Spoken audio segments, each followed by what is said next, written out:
This video we're going to cover the 2018 CFA Level 1 Book 2 Economics. These are the Schweizer notes we're going to be looking at. And we're going to just be covering LOS 14b, Compare Substitution Income Effects. And I'm going to summarize the Schweizer notes in my Excel file for your convenience. The substitution effect. All that means is when the price of a good decreases, the consumption of that good increases. And then there's also the income effect.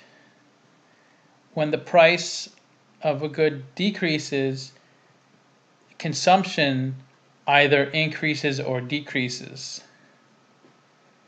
Now, why would consumption decrease? Because when you have more money, you may opt for something else. So the three scenarios we're going to look at are scenario 1, substitution and income effect are positive. That means consumption of good X will increase. Scenario 2, substitution effect is positive and income effect is negative, but smaller than substitution effect. That means consumption of good X will increase. In the last scenario, substitution effect is positive and income effect is negative, but larger than substitution effect. That means consumption of good X will decrease. Let's look at the first chart where the substitution and income effect are positive. So on the x-axis, you'll see the units of good X. And the first thing we'll do is draw an original budget line, which is B sub 0 right here. And then we're going to add a new budget line. And the new budget line is based off of the decrease in price X. Because on a new budget line, you would consume more of good X now that it decreased. And that's the new budget line.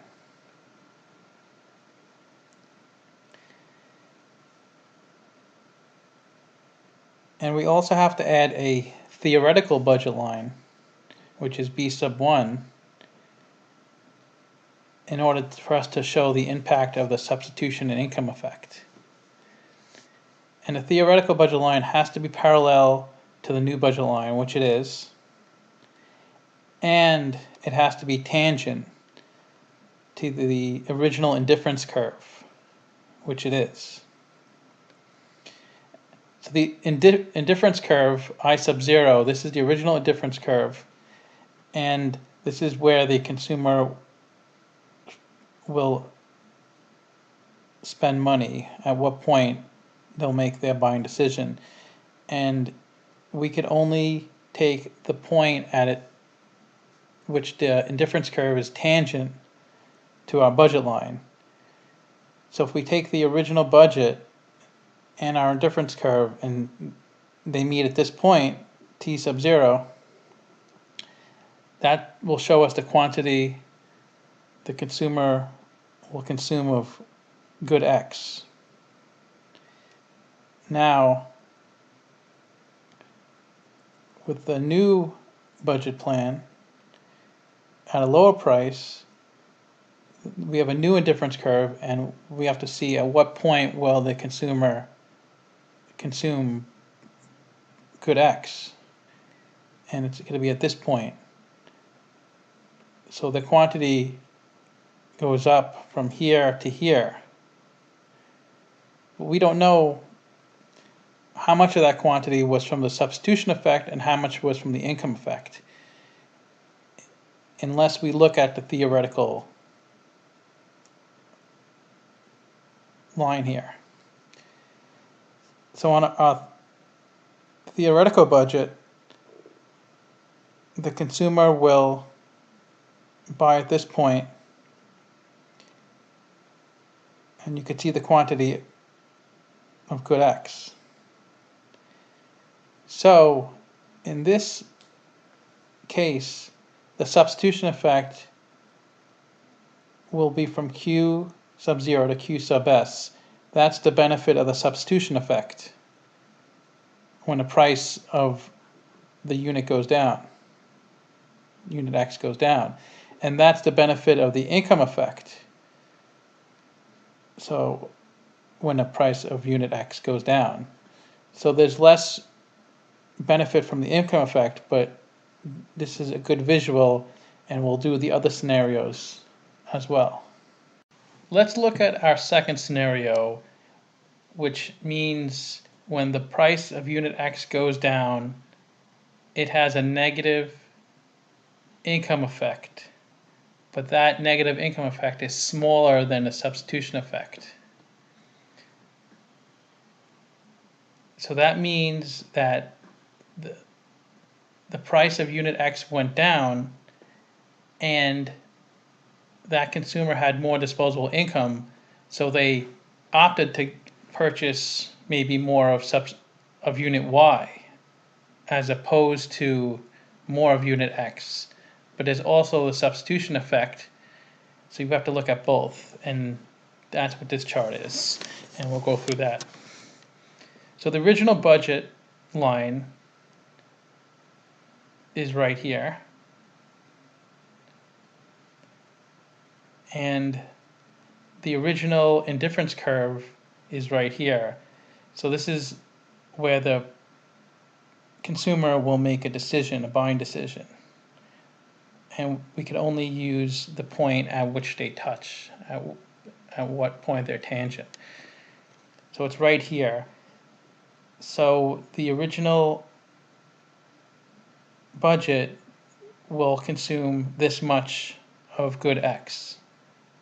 Now, if the price decreases of good X, we have a new budget, which is B2, and a new indifference curve, because when the price of something goes down, you have different buying decisions, a different amount of money in your budget to play with.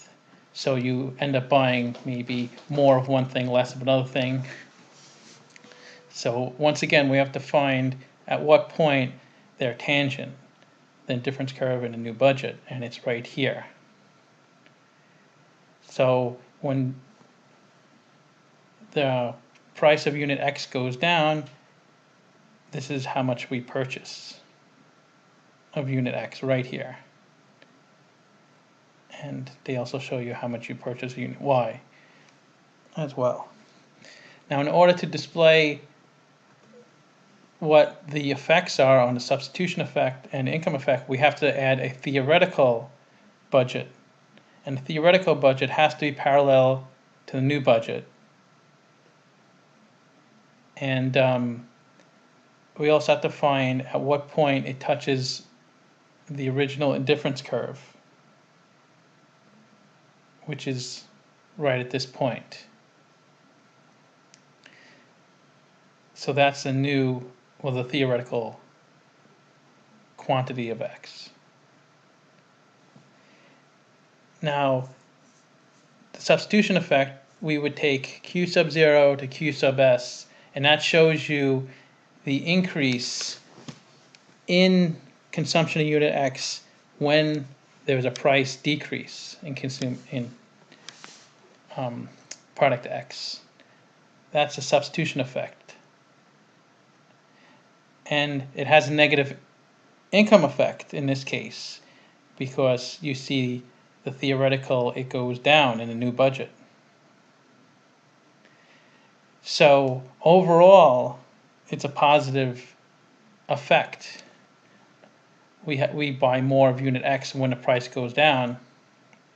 So on a test, they may not even have numbers. They may just ask, will the overall amount of unit X purchased go up or down or stay the same?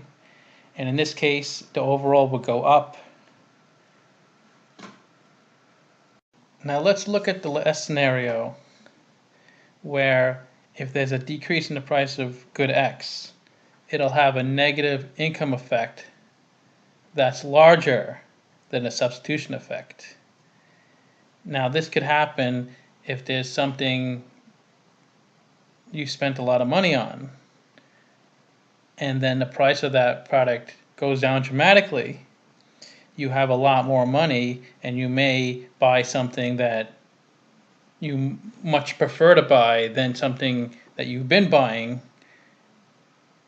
because now you have more money in your budget to play with. So let's look at this in the charts. So our original budget is B sub 0. And our original indifference curve, this is where the buyer makes its buying decision. So we could only take the point at which they meet, because a buyer wouldn't buy out here. They would buy only at this point where they get a certain number of X and a certain number of Y. So they consume this much of product X on the original budget. Now, if the price of product X decreases, we have to make a new budget, because we have a new allotment of money to use to make buying decisions. So this is the new indifference curve, and we could only take the point at which they meet, B sub 2 and I sub 1, and they meet right here. So as you can see, the quantity of good X decreased in the new budget when the price of good X went down. But in order to find the effect of substitution versus income, we have to do a theoretical budget, which is B sub 1, which has to be parallel to B sub 2, which it is, and it has to be tangent to the original difference curve. So that's the point in our theoretical budget that our consumption of X is. So in our original budget, the substitution effect has a positive. We consume from Q sub 0 to Q sub S. So we do consume this much based off just the substitution effect, this much more of product X. But looking at the income effect, because now we have more money and we're using more of that money to buy product Y, our income effect is from Q sub 1 to Q sub S. So we consume a lot less of product X. We consume less of product X overall in this situation. So on the test, if you were asked, would you consume more or less of unit X? Given this scenario, you would consume less of product X overall,